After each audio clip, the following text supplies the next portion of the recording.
You've made a name by espousing the virtues of being clean, green, and efficient. How do you go about doing things at the kind of speed we've seen China build, but with these safeguards that are inevitably going to slow you down? But how do you find that balance? It's easy to say we can do it all, but how are you actually going to bring that about?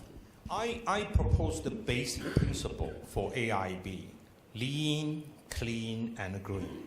Lean, we would like to have an institution would be cost effective. And for a good reason, you understand, I refrain from using the word mean, but I really want to be very mean. We would work in a very tight budget. We would have minimum positions balanced against the separation of duties. No redundant position would be allowed. As soon as we identify a redundant position, it should be taken away. Because if you allow the redundant positions to accumulate, so much so that they become vested interest groups, it's very hard for you to get rid of that. It's just like a human body. You eat a lot, you enjoy your food, like a true gourmet, and unknown to you, you accumulate a lot of cholesterol, a lot of fat. When one of these days your doctor tells you, hey, you have to put off all this debt. This is the debt of the accumulation of cholesterol or fat. It's very hard. So we have to go to gym every day. The institution would have to go to gym every day by looking at the positions, whether they are absolutely necessary or not. So you have to control your urge to recruit. Each and every manager must be fully accountable for that. That's lean. And let me tell you, the less people you have, the more productive you are. The more people you have, the more troubles they will make, and less productive you will be. So in our institution, which is certainly very attractive, lots of applicants would like to come, including a lot of Chinese. I said, we don't give you an iron rice bowl. We don't give anybody that's so-called regular staff status. We are on a contractual basis, 3-year contract. If you perform, you stay. We have a rank and a yank system.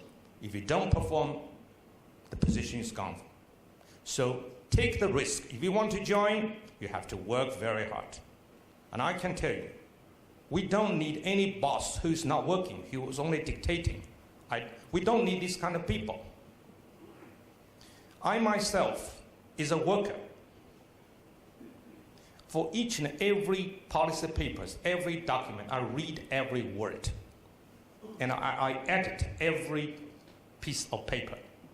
This is my job. If I don't work, the Director General's Vice President will not work, and then we have a lot of people who won't work and who hire people who work for them.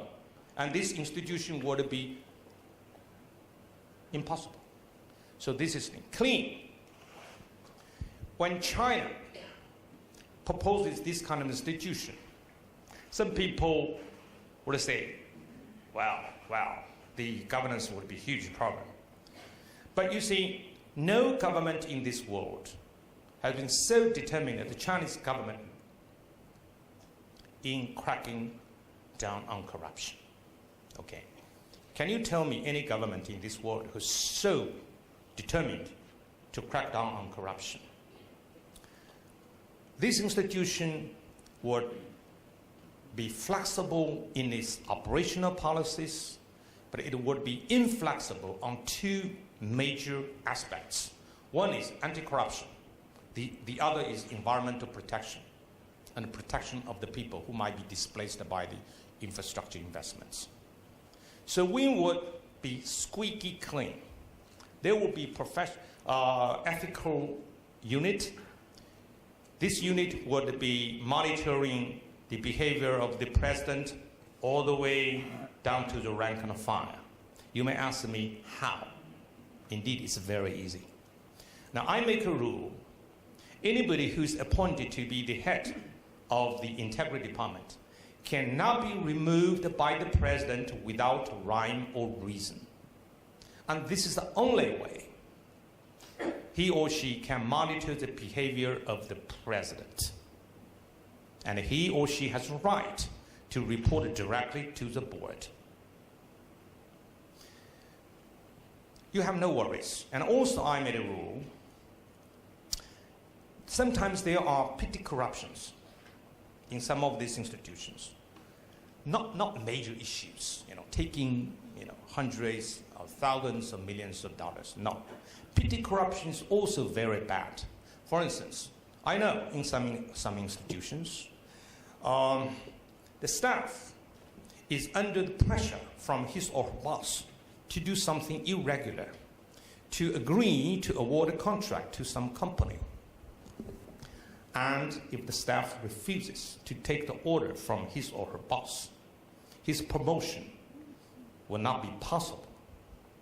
But if he or she becomes a whistleblower, probably this kind of problem will not be enough to topple your head, your boss. So they would have to obey. This is very bad. So I make a rule. If your boss tells you to do something irregular, you should report this to the integrity department. If you don't do it, if it's discovered, you'll be kicked out. Your boss will be kicked out too. If you report, you get a promotion, your boss would be kicked out. No nonsense. So we should encourage whistleblowers. Do not allow this petty corruption to fester. That is the very important corporate culture. I'm proud to say, when I was in charge of the World Bank AIIB lending to China, when I was Director General of the Department of Ministry of Finance, we managed roughly $40 billion to $50 billion of the money from these institutions. Not a single staff in my department was involved in corruption. You know why? Because of these tough rules I made. And later on, when I moved to the AIIB in 2003 to be the vice president, some of my younger staff told me gratefully, said, Mr. Jin, thank you very much. Because of you, none of us were put in prison. I said, is that something to be congratulated on? And they told me frankly, said, because we don't see you take any money, any dollar. You don't do it, we don't do it. If you do it, we will follow suit. See, this is very clear. My grandmother, my mother's mother, is now 108 years old. She's still alive and kicking. 35 years ago, when I was posted to the World Bank's board of directors, she heard about it. She said, my grandson, she didn't ask me how much money you're going to make. Remember, China was very poor in those days. But she was not interested in how much money I made. She said, my grandson, from now on, you have two pockets. One is the public pocket, the other is the private pocket. Don't move a single cent from the public pocket to your private pocket. And never forget about her words.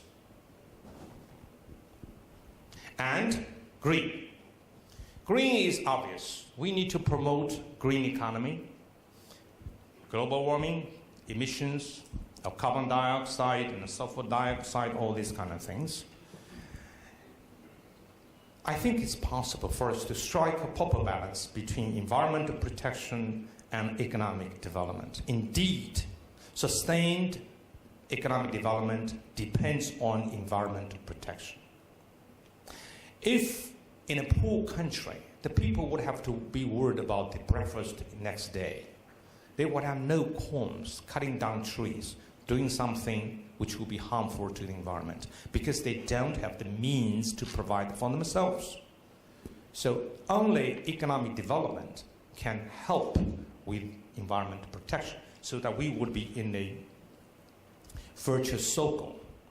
I did a lot of things when I was in AIIB, which could be good both for environmental protection and for economic development. And this is my true conviction that with the help from developed countries in terms of technology, in terms of financial resources. We can help the poor countries, lifting the people out of poverty and improving the environment at the same time. It's possible.